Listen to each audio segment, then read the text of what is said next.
going to talk about dealing with stress and how to manage stress. So like everything in the physical world, stress has positive and negative aspects, right? Everything here in the third dimension is positive stress, there's negative stress.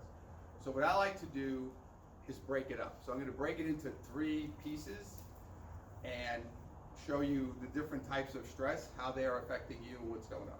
Now here's something that we have to understand. Certain people deal with stress well. You know people like that? Certain people don't. You know people like that? Okay, we all know those. So what happens is, the question is why? So there's a lot of different things going on. One is demeanor. Certain people are more calm. You notice that, right? Certain people, wow, they're pretty calm. They have a pretty calm feeling. They're not that, they're more. Other people are wound very tightly. You know those people too. So obviously they're not going to deal with stress as well as people who are calm. So the question becomes, how'd that happen? So part of it is just DNA. Part of it's who you are. You just like that. You might say, wow, I grew up, I was always calm. I was always that, or I was always nervous. I was always, fractured. I was always feeling stressed. I was always feeling tension. So that's your base personality. Part of it is that. And then the other part of it is going to be your environment. What was the environment like? What was the feeling like when you were growing up? What was going on in your household? So a lot of people say, well, if I grew up in a stressful environment, I should be better at dealing with stress, which is not necessarily true.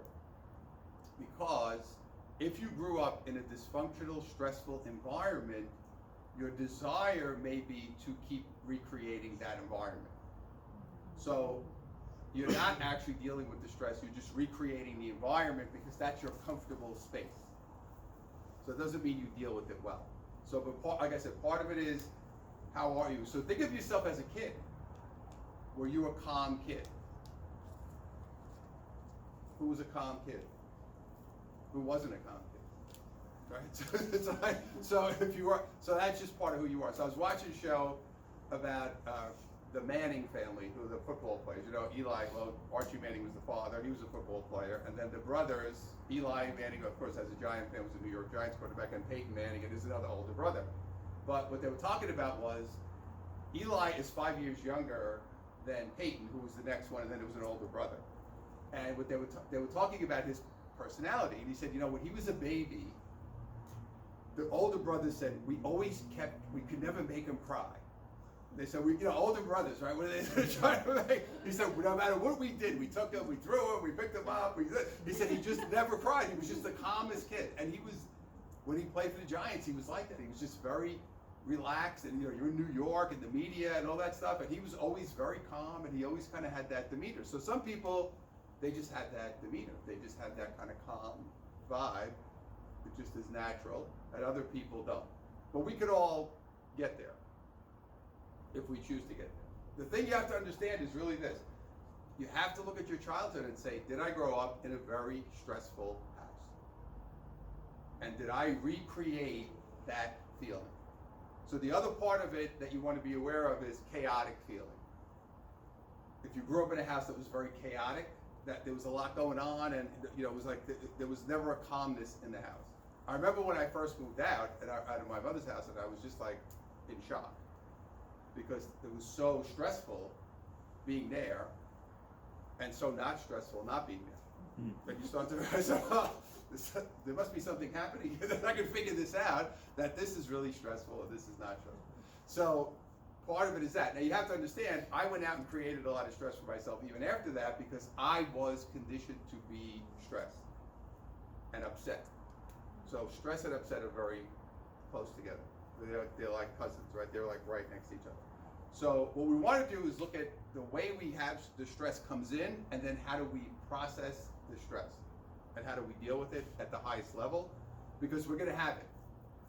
You're here in the world, you're going to have stress. It's not going to not happen. So the first thing, I look at it, I always like to break this stuff down, and the first part to me is what I call unexpected.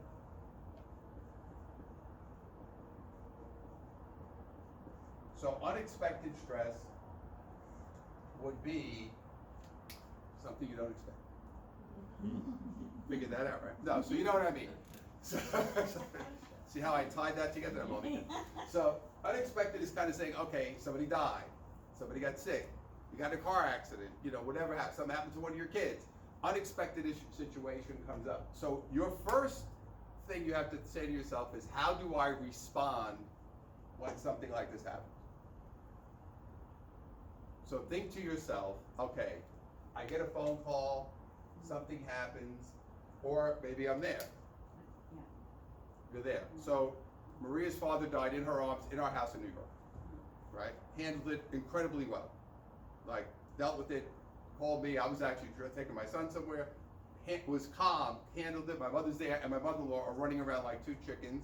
Nobody knew what they were doing. She's calming everybody down, and handled it under duress, right? Was able to handle that situation. The two mothers were like melting down. So this is something you want to say to yourself. How do I process when it happens? Now sometimes you process, you deal with it at the spot, and then later you go through the emotion, because you say, I have to deal with it. Because when somebody dies like that, all of a sudden person dies, people are all in your house, then you're planning a funeral, then you're doing this, then you're doing, you kind of like get caught up in that whole thing, and you don't have time to deal with the emotion and how you feel, and then later you process it. So you have to really look at yourself and say, am I happy with the way I handle stress?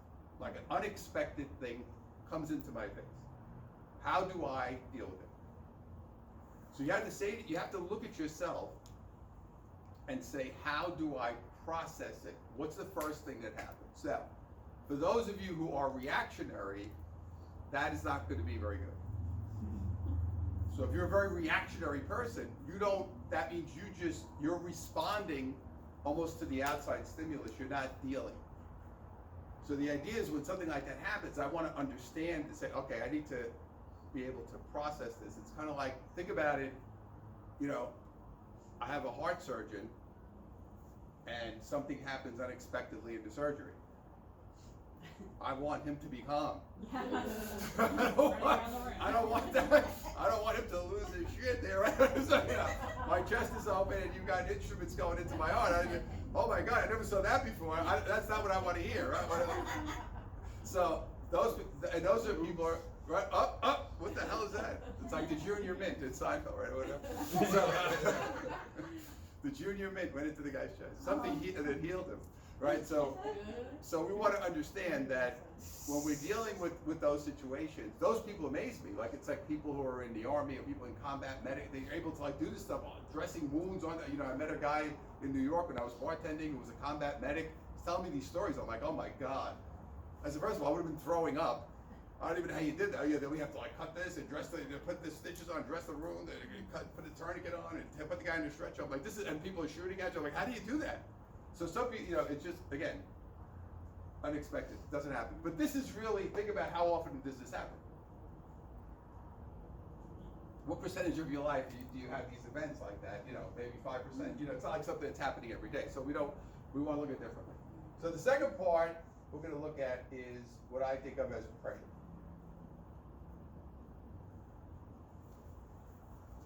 So, who's good under pressure? Some of you think you're good under pressure. So here's the deal. Is pressure a positive or negative? Yes. I agree. So you think of pressure, right? What's that?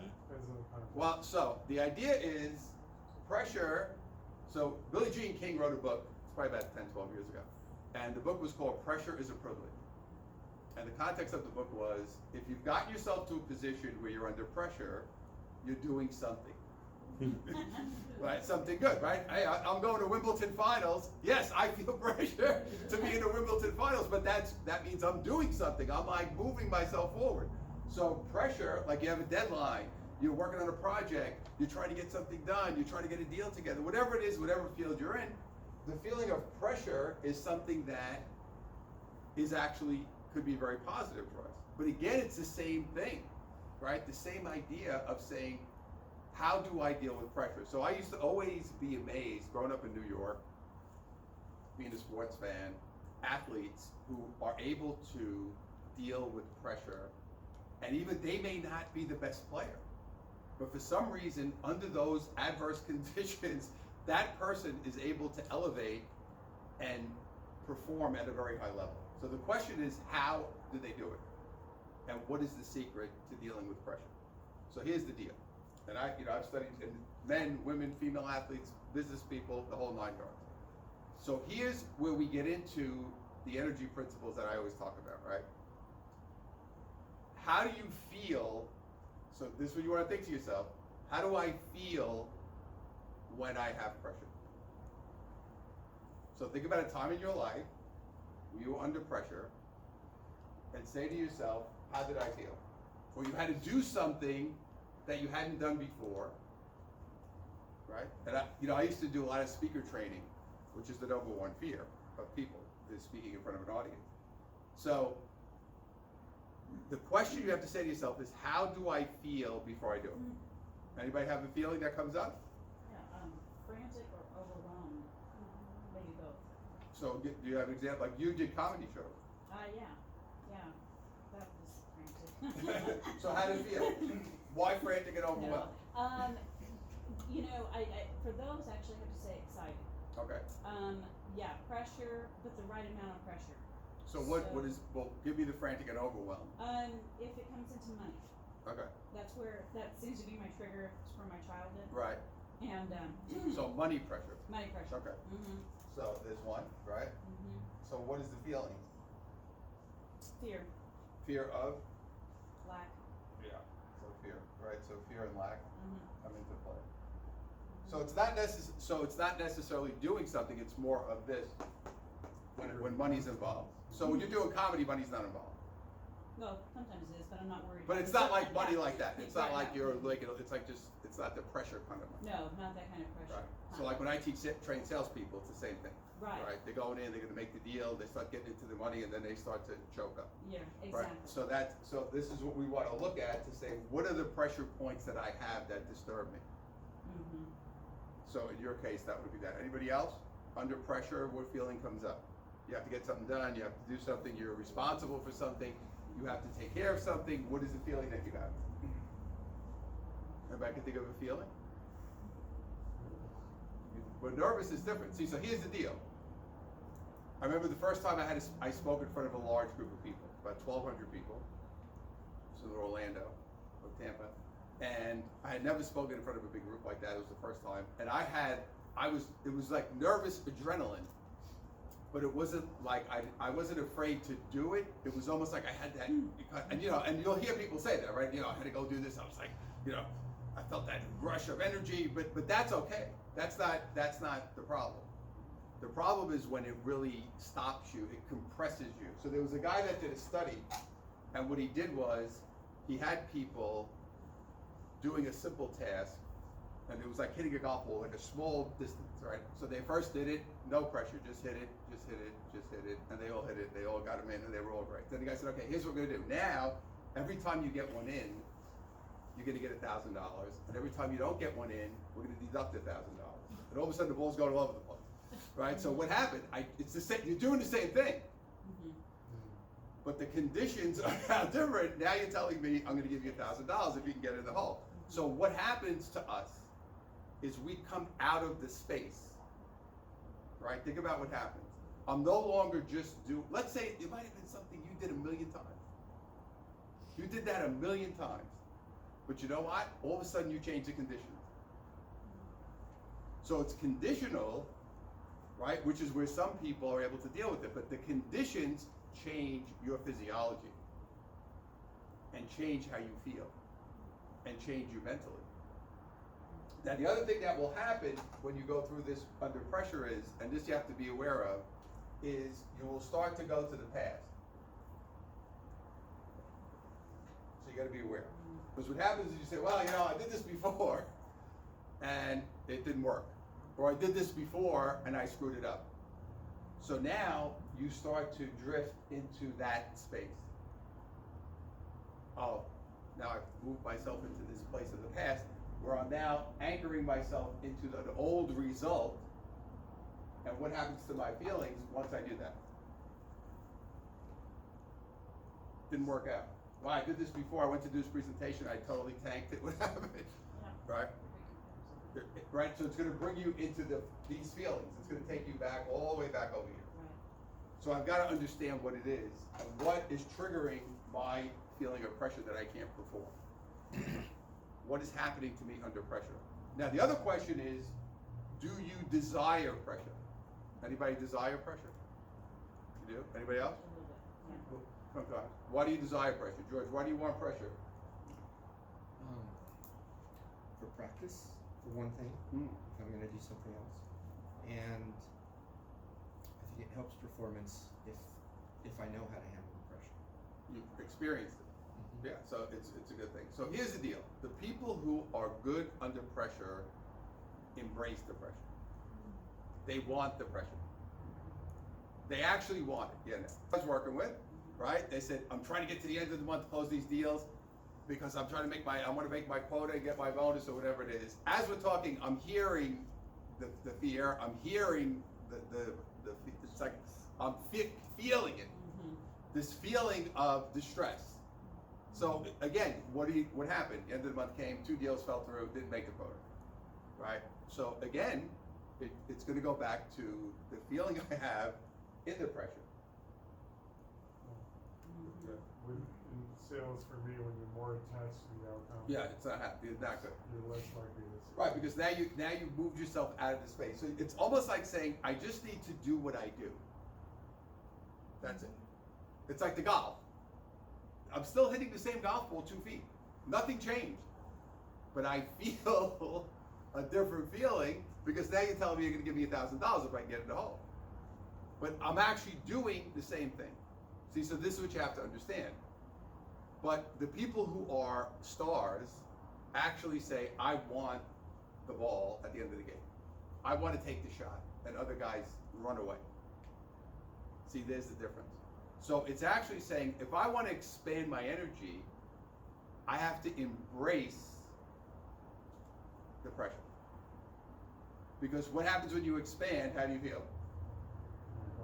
But you also feel uncomfortable. Right? More power, but more discomfort. So I'm uncomfortable because now I'm expanding. So now I'm going from hey, I was doing $2,000 deals. Now I'm doing a $100,000 deal. Now it's the same mechanics. I'm still doing A, B, C, D, but now it's $100,000 instead of $2,000. How do I feel? But the bottom line is you're doing the same thing. If I speak in front of 10 people or 1 million, does it make a difference? I'm still doing the same thing. It's my perception of the situation that changes the situation, not what I'm doing. So that's the key to doing this, is to say, stay in your space. You're doing this thing that you know how to do.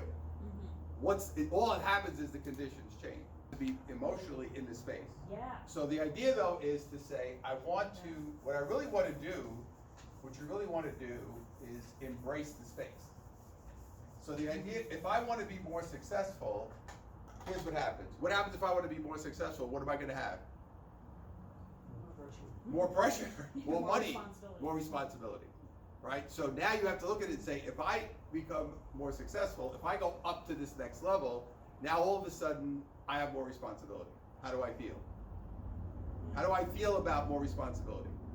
I had a guy almost pass out because I used to do an exercise when I start the business class, and I would say, okay, imagine you're doing $20 million a year, and you're doing this and you're doing that, and people would be like flushed because that feeling was so uncomfortable because it was so far from where they were. So you have to understand that when you're going to expand yourself, you have to say, I have to, if this is what I choose to do. Now we have other people who do everything in their power to avoid all pressure, correct? You become a mailman, right? Not that, and I'm not saying anything bad about mailmen. I like to get my mail too. I don't think we need it 6 days a week because post office loses like $2 billion a quarter. Wow. So imagine if that wasn't a government agency. Imagine any business, you say, hey, how's it going? Well, we're losing about $2 billion a quarter. I think it's pretty good. I think we're doing okay. Yeah, I think we should keep going. I think we should keep Saturdays, where we have one postcard I get every Saturday. Why do I need this? They said if they eliminate Saturday, it saves like $1 billion a year. Isn't that like the first thing you would say? We don't really need mail on Saturday, do I? Yes, we do. We do? Why is that? Because these are my clients. That's how I make my money. Well, it doesn't mean become Saturday or Monday, does it? But this is what I'm saying. So people go into certain professions and do certain things that are very perception of being safe. because they're trying to avoid pressure. They're trying to avoid stress. They're trying to avoid anything that's going to put them in a position of discomfort, which is fine. Now, that doesn't always work out because other things can happen in your life, right? That cause stress and distress. But people do. You know, we were kids. They said, "Oh, we were all kids. We're baby boomer generation. Get a job, get good benefits, do this. Make sure you're in a good company. And people used to say to me when I went into corporate, keep your head down. And I was like, what does that mean? I didn't know what that meant. Keep your head down. Keep your head down. So I remember I went into corporate because I had worked for myself and then went bankrupt and then went into the corporate world. So I was used to kind of doing my thing. And we're in a meeting. The first time I got in a meeting, like I was a sales guy, then I got to be a manager. Then we get in a meeting, everybody sitting around the table, and they have the lunch and the whole 9 yards. So people say, "Yeah, we're doing this," and I'm like every minute, "Why are you doing it that way? Why are you doing it that way? Why are you doing it that way?" So the one guy said to me, "Listen, man, you want to keep this job? Stop asking all these questions." Because I'm looking at this and saying, this is not the best way to do it. This is like me being in the postal meeting saying, "Why are you doing this?" Because the idea was blend into the wall. You'll keep your job, you work your 20, 30 years, you get your gold watch, you retire, that's it. So there are people, that's their goals.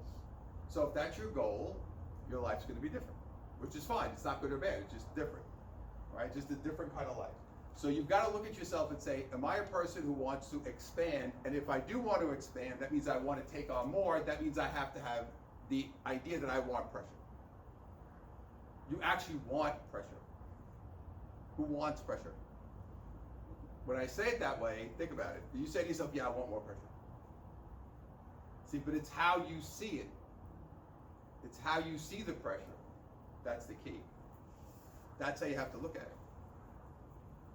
So here's what you want to think about tonight. Sit quietly and say, what is my association to pressure? You want to always look at because we have unconscious associations to everything, right? So pressure is a word that we generally would see as a negative thing. It was not something that people said, "You know what you want in your life? Pressure." Everybody said it, here's what you want.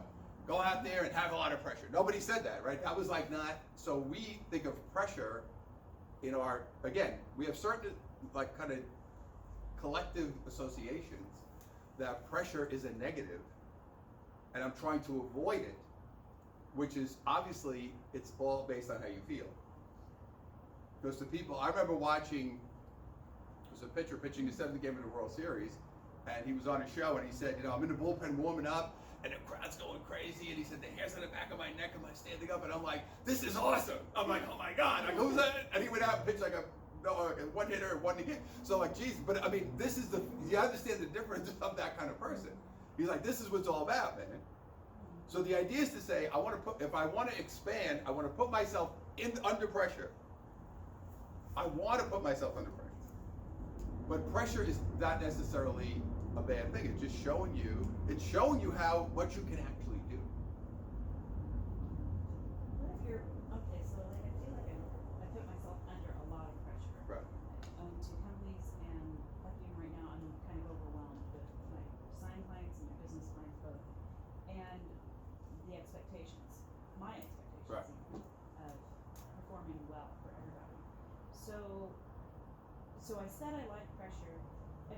I think that was wrong. She's retracting. You're retracting? That's a retraction? I'm gonna take that back. Are we getting a retraction from that? We have it on video, so I didn't even go check.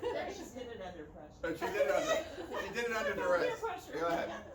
Okay. Yes, I love it. No, but I'm used to sales. Right. I'm used to working with people. But when you're talking about it, I'm like, actually, I'm just used to pressure. Right.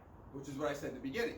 Right. It's not necessarily that I like it, because any more than that, like just a regular sales call or something Right. like that, like where I'm at right now, then it becomes absolute overwhelming.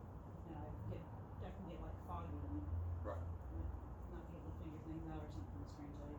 So this is what I talked about in the beginning, right? Recreating stress. So now we'll get to I saved the best for last. Right. The third part is. So Joe, are you saying that pressure is really the basis, or could be the basis for self-sabotage? Self-sabotage in what regard? Well, because it loops you back. It depends. See, it depends how you deal with it, how you create it. So this is where we're gonna go. So now we're gonna go right into this. You two perfectly led me into this. So this is the last part is pressure you create for yourself.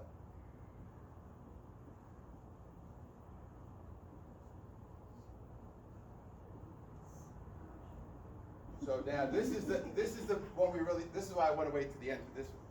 So this is the one we have to fix. Okay. The first one, unexpected, is going to happen. The second one, if I want to expand, I want pressure because I'm going to have pressure to expand. This is the one that we have to master because if we can master this one, the other two become irrelevant. So, the greatest way to cause yourself distress, and I have done this my whole life, so I'm well qualified to talk about it, is to give unwanted advice.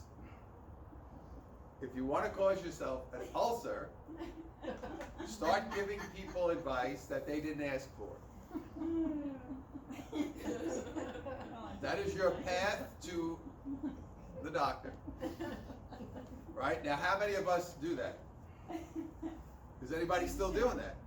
So now, it's almost like people said, I said, you have to squeeze the answer out. You're not getting any information. Beg me for that answer. You are not getting any advice under any condition from me. Because, so here's what happens. You see somebody who's under duress, or it's a friend, it could be a family member, whatever it is, and you say, listen, I want to help you out. How does that go? Not well. And we keep doing it because our conditioning is to say, I'm supposed to help that person. That may be your kids, it could be your mother, your father, your sister, your brother. I'm trying to help people, and by trying to help people, I'm creating distress for myself because what's really happening is you're putting energy onto people who don't want it. Mm-hmm. They are not asking. If they're asking for help, it's different. Now, here's the other part that you have to be careful because there's a very little trick to this depending on who you're dealing with. Do you know anyone who complains? Do you know anyone who doesn't? Right. So now, this is a trap. I'm going to tell you right now, this is a big trap. Because we have people who complain, but they really don't want the solution. Do you understand? There's a difference between, I have this issue, what do you think I could do? That's different than somebody saying, I have this issue, I want to complain about it for the next 38 years. Different stories. But what do we hear? A complaint. What is our natural tendency? Right. We are problem solvers. That's what humans are. We're here to solve your problem. So if you're going to tell me you complain, now what you're also going to notice is the same person has the same complaint every time, right? So Maria's mother complains, oh, when I get dizzy at night, whatever it is.